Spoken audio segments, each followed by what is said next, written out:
ہماری شناخت پہ حملہ، ہمارے وجود پہ حملہ، ہمارے حقوق پہ حملہ جو آئین نے دیے تھے، جو ڈیموکریسی کا ایک پارٹ ہوتے ہیں. ہماری ریسورسز ہماری نہیں، ہماری زمین ہماری نہیں، ہماری نوکریاں ہماری نہیں. ایک تذبذب کی حالت میں جموں کشمیر کا عوام، خصوصاً ہمارا نوجوان، اس کو دھکیل دیا گیا.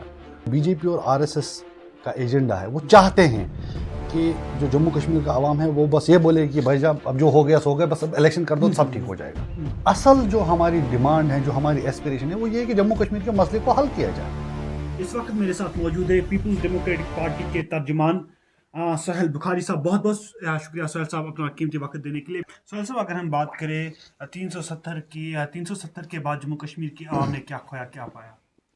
دیکھیے، سب سے اہم چیز تو یہ ہے کہ ہماری شناخت پہ حملہ، ہمارے وجود پہ حملہ، ہمارے حقوق پہ حملہ جو آئین نے دیے تھے، جو ڈیموکریسی کا ایک پارٹ ہوتے ہیں. اس کے علاوہ جب آپ اس کے فردر بائی پروڈکٹس کو دیکھتے ہیں، ہماری ریسورسز ہماری نہیں، ہماری زمین ہماری نہیں، ہماری نوکریاں ہماری نہیں. ایک تذبذب کی حالت میں جموں کشمیر کا عوام، خصوصاً ہمارا نوجوان، اس کو دھکیل دیا گیا. تو اس میں پایا تو خیر ہم نے کچھ نہیں، سوائے اس کے کہ ہم فردر ڈس امپاور ہوئے ہیں، اور اس کے الگ الگ ڈائمنشنز ہیں جن کا میں نے ذکر بھی کیا. اور یہ سب غیر قانونی، غیر آئینی طور سے کیا گیا، ایک بروٹ میجورٹی کے بل بوتے پہ جو کہ بی جے پی کو اس وقت حاصل ہے.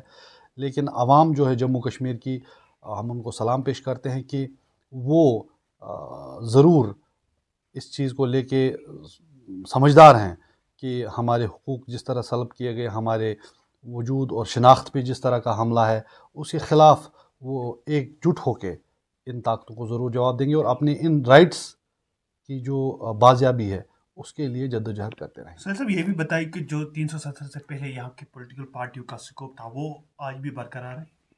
دیکھیے، مسئلہ پولیٹیکل پارٹیز کے سکوپ کا نہیں ہے، مسئلہ عوام کا ہے. چاہے وہ کسی پولیٹیکل پارٹی کے ساتھ ایسوسیٹڈ ہو یا نہ ہو، ہر شخص، یہاں ایسا کوئی شخص نہیں ہے جس پہ ڈائریکٹلی اور انڈائریکٹلی اثر نہیں پڑا ہے. آج کی ڈیٹ میں آپ دیکھ لیجئے، زندگی درہم برہم ہو گئی ہے. میں نے جیسے کہ پہلے کہا کہ ہمارے حقوق ہی نہیں ہیں، چاہے وہ ڈیموکریٹک ہوں، کانسٹیٹیوشنل ہوں. ہماری آئیڈینٹی جو ایک اسپیشل اسٹیٹس کے تھرو ہم کو ملی تھی، جس کے چلتے ایک مسلم میجورٹی اسٹیٹ نے ایک سیکولر ڈیموکریٹک انڈیا کے ساتھ الائنس کیا تھا، شرطوں کے ساتھ کہ ہماری آئیڈینٹی کو برقرار رکھا جائے گا، وہ سلب کر لیا گیا. اس کے بعد آئیے آپ کی ہماری اکانومی پہ جس طرح کا وار ہو رہا ہے، چاہے وہ ہمارا ہارٹیکلچر ہو، چاہے ہمارے جابس ہوں. سرکاری نوکریاں کہاں ہیں، اور اگر ہیں تو کن کو دی جا رہی ہیں؟ ایک دم فلڈ گیٹس اوپن کر دیے گئے. ہماری ریسورسز ہمارے ہاتھوں سے چھین کے فار سیل کر دیا گیا ہے. تو ایسے میں ہر ایک فرد کا یہ ایک فرض بنتا ہے کہ وہ اٹھ کھڑا ہو یکجہتی میں، اپنے حقوق کے لیے، اپنی شناخت کے لیے، اپنے وجود کے لیے. اور ظاہر سی بات ہے کہ پولیٹیکل پارٹیز کا ایک اہم رول بنتا ہے اس میں ان لوگوں کو یونائٹ اور گیلونائز کرنے میں. اور مجھے اس بات کا فخر ہے کہ ہماری پارٹی جو پیپلز ڈیموکریٹک پارٹی ہے، محبوبہ مفتی صاحبہ کی سرپرستی میں یہ کام بخوبی انجام دے رہی ہے. کیا موجودہ سیاسی صورتحال جو ہے اس کا صرف حل ہے اسمبلی الیکشن ہی ہے؟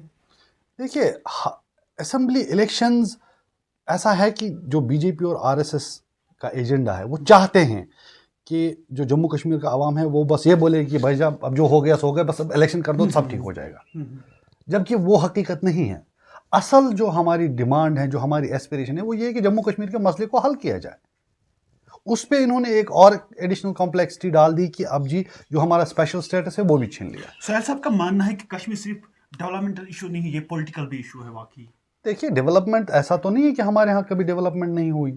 آپ دیکھیے کہ 5 اگست 2019 سے پہلے جو سرکاری اعداد و شمار ہیں، جو انڈائسز ہیں ہیومن ڈیولپمنٹ کے، poverty related, health care related, اس میں جموں کشمیر جو ہے کافی بہتر اس کی پرفارمنس رہی ہے ایز کمپیئر ٹو کافی سارے اسٹیٹس ان دا کنٹری.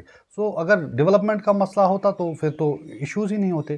یہ پولیٹیکل مسئلہ ہے، اٹس اے ہیومینیٹیرین ایشو. اور جب تک ہم اس چیز کو ایکنالج نہیں کریں گے اور اس ایشو کو ان پیرامیٹرز کے تحت ریزالو کرنے کی کوشش نہیں کریں گے، تب تک آپ سونے کے برج بنا دیں، چاندی کے روڈ بنا دیں، یہاں کے لوگوں کو سکون نہیں مل پائے گا.